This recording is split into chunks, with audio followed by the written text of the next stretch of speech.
자연은 약육 강식에 따라 움직이고 있습니다. 약육 강식의 사전적 의미는 약한 자가 강한 자에게 먹힌다는 뜻으로 강한 자가 약한 자를 희생시켜서 번영하거나 약한 자가 강한 자에게 끝내는 지배를 받는다는 의미를 가지고 있습니다. 약육 강식은 자연뿐만 아니라 인간 사회에도 그대로 적용됩니다. 약한 자는 강한 자에 의해서 철저히 지배당하고 있습니다. 이러한 현상들은 시대가 흘러갈수록 더욱 뚜렷하게 나타나고 있습니다. 약한 자가 무시당하고 강한 자가 대우를 받습니다. 그래서 세상은 우리에게 강한 자가 되라고 외치고 있습니다. 자연 법칙과 인간 사회의 법칙은 약육 강식을 따르지만 하나님 나라의 법칙은 반대로 강육 약식입니다. 하나님의 나라는 강한 자에 의해 정복당하지 않고 약한 자에 의해 정복당합니다. 이것을 잘 대변해 주는 내용이 바로 산상수훈에 나타나 있는 팔복입니다. 여러분들은 하나님의 나라가 있음을 믿습니까? 더 나아가 하나님의 나라가 시작되었음을 확신하십니까? 하나님의 나라가 시작되었다고 확신한다면 하나님의 나라의 삶을 사는데 목적을 두고 살아야 합니다. 하나님 나라의 삶은 예수님이 가르쳐 주신 팔복입니다. 팔복은 곧 하나님의 나라의 법칙입니다. 팔복을 들여다보면 강한 자가 되어 세상을 지배하라는 방식을 취하지 않습니다. 오히려 철저히 약한 자로 살라는 의미처럼 들립니다. 세상의 눈으로 볼 때 약한 자처럼 보이는 것뿐이지 그들은 복이 있는 자들로 하나님의 나라를 차지하고 하나님께 위로를 받기에 결코 약한 자라고 말할 수 없습니다. 팔복의 첫 번째 말씀은 심령이 가난한 자에 대해서 말씀하십니다. 심령이 가난한 자란 죄로 인해서 자신이 영적으로 파산 선고를 받은 자임을 인정하고 하나님께 나아가 하나님, 저는 하나님에 대해서, 의에 대해서 아무것도 가진 것이 없는 빈 털터리인 죄인입니다 라고 고백하면서 겸손히 하나님의 자비와 긍휼을 구하는 자, 이 사람이 심령이 가난한 자입니다. 하나님의 나라는 힘으로 가는 나라가 아니라 철저히 하나님의 긍휼을 구하는 자가 가는 곳입니다. 세상은 힘을 축적해 강한 자 되라고 외치고 있지만 예수님은 자신의 죄를 인정하고 하나님의 은혜를 구하는 자가 되라고 말씀하십니다. 왜냐하면 참된 힘은 하나님의 은혜에서 나오고 하나님의 나라는 바로 그러한 자의 것이기 때문입니다. 팔복의 두 번째 말씀은 애통하는 자에 대해서 말씀하십니다. 죄의 실체를 알고 죄로 길들여진 우리의 실체를 알면 심히 근심하고 고통스럽게 슬퍼할 수밖에 없다는 것입니다. 또한 세상이 죄로 길들여져 쾌락을 즐기며 기뻐하는 모습을 볼 때 애통할 수밖에 없다는 것입니다. 죄의 결과를 알고 있기 때문입니다. 예수님은 그렇게 애통하며 사는 자에게 하나님의 위로가 있을 것이라고 말씀하십니다. 예수님이 가르치시는 복과 세상이 말하는 복은 거리가 멀게 느껴지지 않습니까? 예수님이 말씀하시는 복이 현실적이라고 여기십니까? 아니면 세상이 말하는 복이 현실적이라고 느끼십니까? 예수님이 말씀하신 복은 현실적이지 않는 것처럼 들릴 수 있습니다. 여기에 더해 예수님은 세 번째 팔복의 말씀을 하시는데 온유한 자는 복이 있나니 땅을 차지할 것이라 이렇게 말씀하십니다. 예수님의 말씀은 현실과 한참 동떨어진 말씀처럼 들리지 않습니까? 역사를 보면 힘을 가진 자가 땅을 차지하지 어디 온유한 자가 땅을 차지하는 것을 보았습니까? 우리는 예수님이 말씀하신 땅의 의미를 이해해 볼 필요가 있습니다. 예수님 당시에 열심당에 소속되어 있는 사람들이 있었습니다. 그들은 로마 제국이 무력으로 자기들의 땅을 빼앗은 것처럼 그들도 무력을 사용해서라도 빼앗긴 땅을 되찾아야 한다고 주장했습니다. 그래서 그들은 로마 정부에 대해 반란을 꾀하며 끊임없는 투쟁을 일삼았습니다. 그러나 예수님께서 분명히 말씀하십니다. 하나님은 무력으로 땅을 차지하려고 하는 자에게 땅을 주시지 않고 온유한 자에게 땅을 주신다 말씀하십니다. 그들이 예수님의 말씀을 들었을 때 기쁨으로 받아들였을까요? 예수님이 말씀하시는 온유한 자는 과연 어떠한 사람일까요? 예수님이 말씀하신 이 온유라고 하는 의미를 딱 생각해 볼 때 대부분 강함이라고 하는 연상을 떠올리지 않습니다. 부드럽고 약한 이미지를 더 떠오르게 될 것입니다. 예수님이 말씀하신 이 온유라고 하는 말은 헬라어로 프라우스라고 하는 말인데 이 말은 약한, 기골이 없는, 우연한, 생기 없는 혹은 울적한 것을 의미하지 않습니다. 그저 온순하고 유순하고 부드럽다는 뜻이 온유가 아닙니다. 예수님이 말씀하시는 온유는 그것보다 훨씬 더 깊은 의미를 가지고 있습니다. 예수님 당시에 프라우스, 온유라고 하는 이 단어를 주로 세 가지 용례를 사용하여서 말하였습니다. 첫째가 어떤 사람이 병을 앓았습니다. 고열로 고생합니다.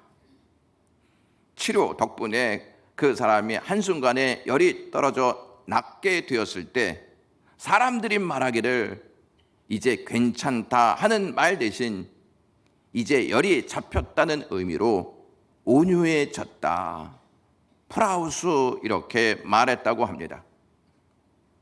둘째는 사람들이 풍랑을 만났을 때 많은 피해를 입지 않습니까? 어쩔 줄 몰라 하는 와중에 이제 풍랑이 점점 잦아지기 시작하면 사람들이 프라우스 이렇게 말했습니다. 바람이 온유해졌다는 뜻입니다. 셋째는 야생마를 길들일 때 사용했다고 합니다. 길들여지지 않는 야생마는 누군가에 의해서 통제를 받으려 하지 않습니다. 자기 멋대로 사방팔방으로 날뛰고 가만히 있지 않습니다. 그러다가 주인을 만나 훈련을 거듭해서 야생마가 잘 길들여졌을 때 프라우스, 즉 온유해졌다는 단어를 사용했다고 합니다. 온유란 그와 같이 주인에게 굴복하는 모습, 주인에게 통제받는 모습이 주님이 말씀하시는 온유라고 하는 뜻입니다. 세 가지 용례가 하나같이 강력한 힘에 의해 사로잡혀 있는 상태를 말합니다. 고열과 풍랑 그리고 길들여지지 않는 힘이 날뛰어 몸을 해하고 질서를 해방하고 파괴적인 결과를 가져오게 하는 생각을 하게 합니다. 그러다가 날뛰는 힘이 통제되어서 창조적인 일들을 위해 사용될 때 그것을 가르쳐서 온유라고 말했습니다. 따라서 온유는 하나님의 뜻에 의해 통제된 상태, 자신의 감정과 뜻을 밖으로 드러내지 않고 순종하면서 믿음의 힘을 발휘할 때 이때를 온유한 자 이렇게 그 의미를 부여했습니다. 그러므로 온유를 다른 말로 정의하면 다스려진 힘이라고 말할 수 있습니다. 온유한 자는 하나님의 말씀에 통제받기를 기뻐합니다. 하나님의 말씀에 통제를 받으며 살았던 아담과 하와가 선악과를 따먹으면 하나님과 같이 된다 하는 마귀의 유혹을 받게 됩니다. 하나님의 말씀에 따라서 선악을 봤을 때에는 그렇게 보지 않았는데 마귀의 통제 아래 선악과를 보자 선악과가 먹음직도 하고 보암직도 하고 갖고 싶은 마음이 생겨 하나님의 말씀을 거부하고 선악과를 따먹었습니다. 선악과를 따먹은 후에 그들은 역으로 죄의 통제 아래 살게 되는 불행을 맞이했습니다. 죄의 통제를 받자 그들은 결국 에덴 동산이라는 땅을 잃어버리게 됐습니다. 그리고 그들은 죄에 길들여지기 시작했습니다. 세상이 왜 이렇게 죄가 가득한 것일까요? 세상에 죄가 가득한 이유는 다른 데 있지 않고 세상이 죄에 길들여져 있기 때문입니다. 죄에 길들여진 세상은 풍랑과 야생마처럼 날뛰어 다니면서 모든 땅을 멸망으로 몰고 가고 있습니다. 괜한 사람을 칼로 죽이고 모르는 사람을 성적 대상으로 삼아 폭행을 가하고 진리를 거부하고 거짓을 따르면서 삽니다. 자신의 이익을 위해 다른 사람을 짓밟고 자신의 배를 채우기 위해 남의 것을 빼앗고 이웃을 이용해 죄를 도모하면서 삽니다. 이타심보다는 이기심에 힘을 보태고 죄인이라는 사실을 인정하지 않고 자기의 공로를 앞세워서 철저히 의인인 척하며 삽니다. 이 모든 것이 죄에 길들여진 결과라고 말씀드릴 수 있습니다. 온유한 자는 죄에 길들여진 세상에서 성령으로 충만하여 자신의 뜻과 주장을 말씀에 통제받으면서 삽니다. 하나님의 말씀에 따라 통제받는 삶을 거부하였던 아담과 하와는 하나님이 주신 땅 에덴 동산을 잃어버렸습니다. 예수님은 아담과 하와가 잃어버린 땅에 오셔서 성령에 이끌려 광야로 나가십니다. 성령에 이끌려 광야로 나가셨다는 말씀은 예수님이 자신 마음대로가 아닌 성령에 의해 움직이고 계신다는 사실입니다. 즉 성령에 의해 통제를 받고 계신다 하는 의미를 포함시킬 수 있습니다. 성령에 이끌려 광야로 나가신 예수님은 그곳에서 40일 동안 금식 기도를 하시면서 보내십니다. 사탄은 아담과 하와를 유혹하였던 것처럼 가장 연약한 상태에 있는 예수 그리스도를 찾아가 유혹합니다. 가장 연약한 상태에 있었던 예수님은 하나님의 말씀으로 자신을 통제하면서 말씀으로 마귀를 능히 이기십니다. 가장 연약한 상태에 있었던 예수님은 성령의 통제를 받으며 가장 강한 능력인 하나님의 말씀을 사용함으로 마귀를 대적하여 이기십니다. 당시 유대인들은 광야를 사탄의 거처로 생각했습니다.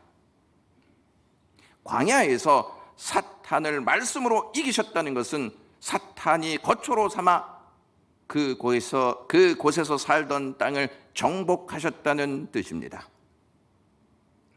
사랑하는 영광의 가족 여러분, 이 세상에서 가장 강한 사람이 어떠한 사람이라고 생각하십니까?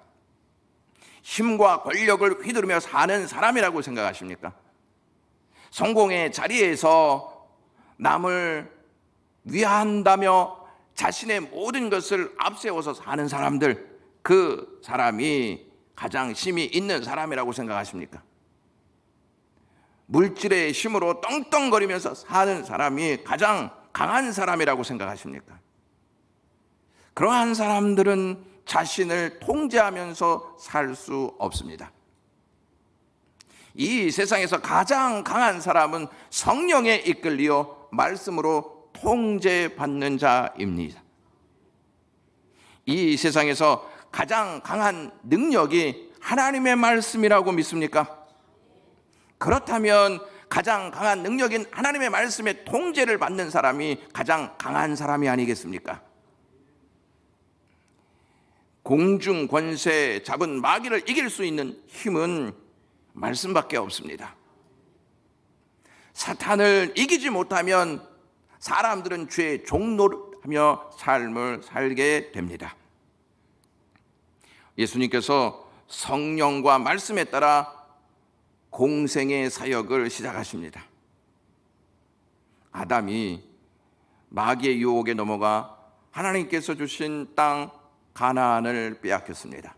그 땅에 예수님께서 오셔서 말씀으로 마귀를 제압하시면서 마태복음 4장 17절에 회개하라, 하나님의 나라가 가까이 왔다, 이렇게 말씀하십니다. 에덴은 하나님의 나라의 상징입니다. 예수님이 에덴을 되찾게 해 주시기 위해서 이 땅에 오셨습니다.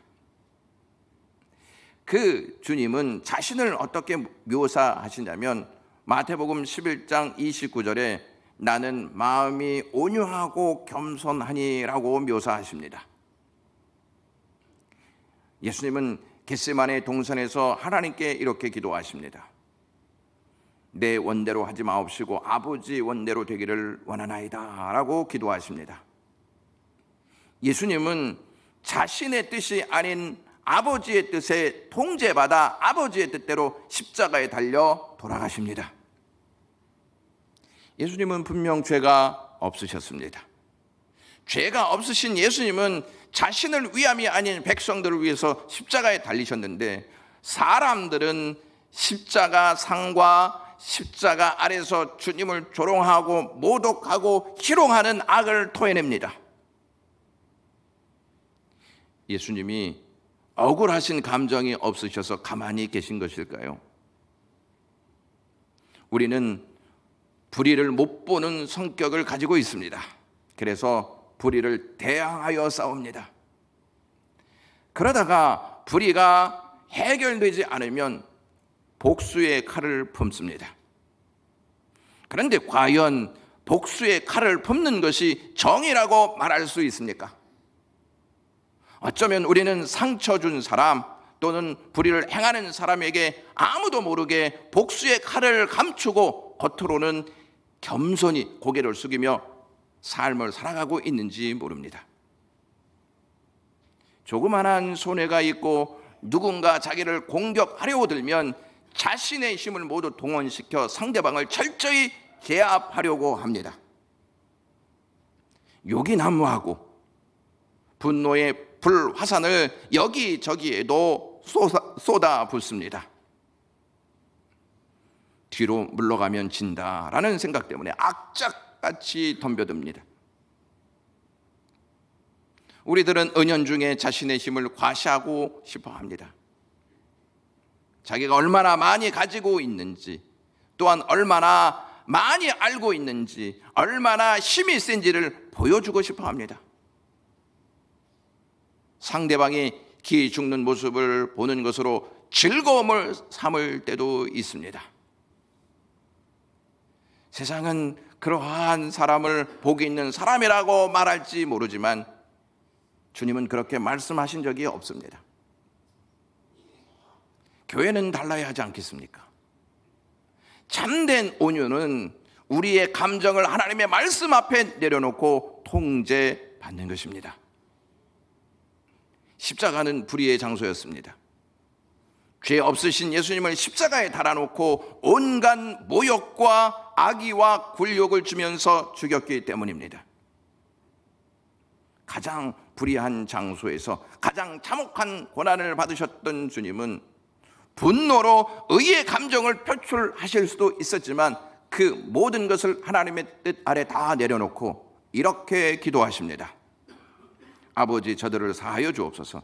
자기들이 하는 것을 알지 못합니다 라고 긍휼의 기도를 올리십니다.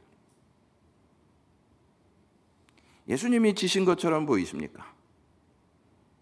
이것은 예수님의 온유의 참 모습을 우리에게 전달하고 있는 내용입니다. 하나님의 뜻대로 십자가에서 돌아가신 예수님은 부활하십니다. 그 역사로 구원을 성취하십니다. 온유하신 예수님은 십자가의 죽음과 부활로 아담이 잃어버린 에덴을 다시 찾습니다. 온유한 자는 하나님의 말씀의 통제를 받고 기뻐합니다. 그리고 그 말씀대로 순종하면서 삽니다. 주님은 그런 자가 땅을 차지할 것이다, 이렇게 말씀하십니다. 예수님이 말씀하신 땅은 두 가지의 의미를 담고 있습니다. 현세적 의미와 내세적 의미를 담고 있습니다. 예수님께서 부활하신 후에 40일 동안 제자들에게 하나님의 나라의 일을 말씀하십니다. 그리고 제자들에게 사도행전 1장 8절에 이러한 사명을 주십니다. 오직 성령이 너희에게 임하시면 너희가 권능을 받고 예루살렘과 온 유대와 사마리아 땅끝까지 이르러 내 증인이 되리라 하시니라. 이러한 사명을 주십니다. 제자들에게 주신 사명은 성령을 통해 땅끝까지 복음을 전파하여 하나님의 나라가 임했음을 삶으로 알리라는 것입니다. 그들은 주님의 말씀대로 순종하여 삶을 통해 하나님의 나라를 보여줍니다. 로마의 역사학자가 있었는데 디오니시스라고 하는 사람입니다. 그가 기록한 역사서에 의하면 4세기 초반에 로마에 무서운 역병이 돌았다고 합니다. 그때 로마 인구의 4분의 1이 죽었습니다. 얼마나 끔찍합니까? 남한 인구가 5천만이라고 치면 여기에 4분의 1이 죽는다면 1250만이 죽은 것입니다.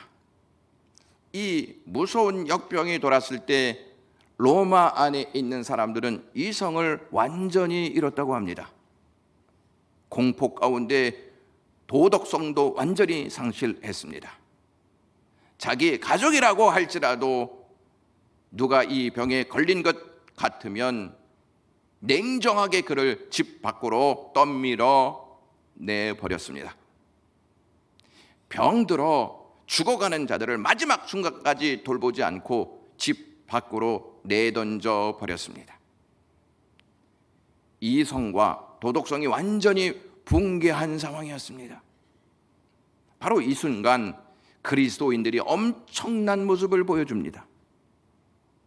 길에 버려진 사람들을 불쌍히 여겨서 자기 집으로 안고 들어옵니다. 그들을 간호하고 먹여주고 그들과 함께 아파해 줍니다. 그러는 가운데 많은 그리스도인들이 그 병에 옮아 죽었습니다. 이 놀라운 모습을 지켜보았던 로마 시민들은 이 세상에서 찾을 수 없는 자기들의 상상을 초월한 사랑과 은혜를 보고 무릎을 꿇었다고 합니다. 로마는 칼에 의해 예수 그리스도 앞에 무릎을 꿇은 게 아닙니다. 예수 그리스도를 주라고 부르는 백성들의 사랑의 모습, 온유한 모습, 즉 예수 그리스도의 모습을 보면서 자기들에게 없는 사랑의 모습, 온유한 모습을 보고 무릎을 꿇었던 것입니다. 이것이 예수님이 말씀하신 현세적 땅의 의미를 차지한다는 말씀입니다. 하나님은 하나님의 나라를 이 땅에 미리 맛보게 하시는 은총을 우리에게 주셨습니다. 우리는 그 곳에 가야만 하나님의 자녀가 된 것이 아니고 이미 하나님의 자녀가 되었습니다. 하나님을 의지하고 죄를 애통해 하면서 더 이상 죄의 통제를 따르지 않고 성령과 말씀에 따라 사는 온유한 자가 장차 하나님이 주실 땅을 차지할 주인공이라고 주님은 말씀하십니다. 예수님의 말씀은 구약 성경에 나타나 있는 말씀을 같이 하고 계신 것입니다. 시편 37편 1절에 온유한 자들은 땅을 차지하며 풍성한 화평으로 즐거워하리로다 이렇게 말씀합니다. 여기에서 말하는 미래의 땅을 우리가 보실 줄 알아야 합니다. 여기에서 말하고 있는 땅이 그리스도께서 우리에게 주신 미래의 땅입니다. 곧 성도들이 미래에 들어가 살게 될 새 땅과 새 하늘을 뜻합니다. 베드로는 베드로후서 3장 13절에서 이렇게 말합니다. 우리는 그의 약속대로 의가 있는 곳인 새 하늘과 새 땅을 바라보도다 라고 말입니다. 주님이 말씀하시는 땅의 의미는 현세와 내세에 얻을 거룩한 땅을 의미합니다. 온유한 자는 하나님의 말씀에 통제받기를 기뻐합니다. 왜냐하면 하나님의 주권을 믿고 의지하기 때문입니다. 존 오웬이라는 청교도 설교가가 온유한 인격이 되는 비밀을 이렇게 말하였습니다. 온유한 인격은 오직 하나님의 주권에 대한 정당한 반응으로만 만들어질 수 있다 이렇게 말했습니다. 온유한 인격은 하나님의 주권을 인정하지 아니하면 만들 수 없는 것입니다. 따라서 온유한 자는 하나님의 주권에 자신을 맡기며 사는 것을 기뻐합니다. 정글 지역에서 사역하고 있던 어떤 선교사의 이야기입니다. 정글에서 사역하면서 이 선교사는 다른 소원은 없었지만 한 가지 인간적인 소원이 있었습니다. 그것은 파인애플이나 실컷 먹었으면 좋겠다. 그리고 이것을 원주민들에게 같이 나누었으면 좋겠다 하는 마음이 있었습니다. 그래서 파인애플 나무를 형제들과 함께 심었습니다. 그리고 드디어 파인애플을 먹을 때가 되니까 열매가 하나도 없는 것입니다. 선교사가 화가 났습니다. 누가 가져갔나? 이렇게 보니까 자기와 함께 파인애플 나무를 심었던 형제들이 가져간 것입니다. 그래서 선교사의 마음이 어떻게 그럴 수가 있는가 이렇게 생각하고 원주민들에게 물었습니다. 도대체 이러한 일이 있을 수 있느냐고 말입니다. 그러자 원주민들이 이렇게 말했습니다. 우리 정글의 법칙은 심은 사람이 주인이요. 우리가 심지 않았습니까? 우리가 심었으니까 그것은 우리의 소유입니다 라고 말했습니다. 선교사가 어떻게 이것이 당신들의 것입니까? 내 것이지. 내가 당신들에게 부탁하면서 돈까지 주면서 심었으니까 이것은 내 것이 아닙니까? 이렇게 말했습니다. 그러자 그 원주민들이 다시 우리 정글의 법칙은 심은 사람이 먹도록 되어 있습니다. 우리가 심었으니까 이것은 우리의 것입니다. 계속해서 논쟁이 더해져 갔습니다. 선교사가 달래야 되겠다. 그래서 선교사가 이러한 제안을 합니다. 그럼 제가 제안을 하겠습니다. 돈을 더 줄 테니 반은 당신들이 먹고 반은 나에게 가져오시오. 서로 약속을 했습니다. 드디어 다시 추수 때가 되었습니다. 열매를 따먹으려고 하니까 또 열매가 하나도 없는 것입니다. 선교사가 얼마나 화가 많이 났겠습니까? 그래서 밀림에 세웠던 간이 병원을 이제 내가 닫겠다. 또 작은 상점을 내가 닫겠다. 개선되지 않으면 이것을 열지 않겠다. 이렇게 엄포를 놓았습니다. 나중에는 개로 경비를 서게 했습니다. 그러나 그 문제는 해결되지 않았습니다. 이 일 때문에 속을 끓이며 괴로워하고 있는데 어느 날 밤 주님이 그의 마음속에 깨닫게 해주시는 말씀이 있었습니다. 그 파인애플이 내 거냐 내 것이지 이렇게 말씀하셨다고 합니다. 열매를 따먹고 싶다는 생각 때문에 모든 것의 진정한 주인인 하나님을 망각하고 있었습니다. 그 사실이 너무 부끄러웠습니다. 그래서 그 선교사가 이렇게 기도했습니다. 맞습니다, 하나님. 이것이 하나님의 것인 줄 제가 망각했습니다. 이제부터 이것은 정말 주님의 것입니다. 이것을 인정하고 나니까 그 다음에는 욕심이 없어졌습니다. 그 다음에 추수 때가 됐는데 또 다 가져갔습니다. 그런데 달라진 것이 있었습니다. 이번에는 선교사가 화가 나지 않았습니다. 선교사가 화가 나지 않으니까 원주민들이 찾아와서 이렇게 물었습니다. 선교사님, 이번에는 왜 화를 안 내십니까? 선교사가 말하기를, 이것이 하나님의 것이니까 나는 상관없습니다 라고 말했습니다. 선교사의 말을 듣고 원주민들이, 선교사님 드디어 그리스도인이 되셨네요, 이렇게 말했다고 합니다. 그 후에도 그 파인애플을 훔쳐가는 사람이 있었습니다. 그런데 이상하게 훔쳐간 사람들의 아이가 병이 난다든지 그러면 사람들끼리 이렇게 말했습니다. 우리가 하나님의 것을 훔쳐가니까 이렇게 된 거 아니야. 그 다음부터 도둑질이 없어지기 시작했습니다. 그 후 선교사는 이제 자기가 심은 파인애플 열매를 마음대로 따먹고 형제들과 즐겁게 나누면서 살 수 있었다고 합니다. 이것이 내 것이라고 했을 때 그것이 전혀 자신의 것이 되지 못했습니다. 그러나 그것이 주인인 하나님의 것이다 라고 하는 사실을 인정했을 때 그는 자유를 누리고 형제를 사랑하면서 나눌 수 있는 놀라운 축복을 받았습니다. 내 모든 것이 하나님의 것입니다. 이 세상이 하나님의 것입니다. 이것이 하나님의 주권을 인정하는 믿음의 행위입니다. 주님은 말씀하십니다.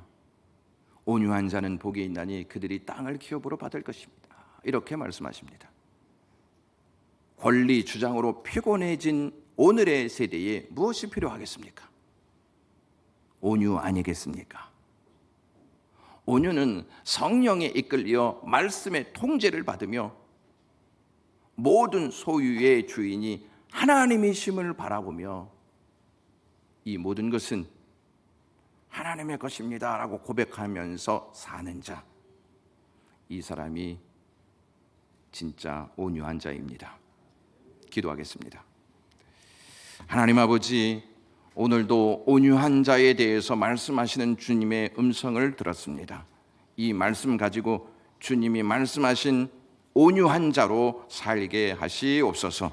예수님의 이름으로 기도드리옵나이다.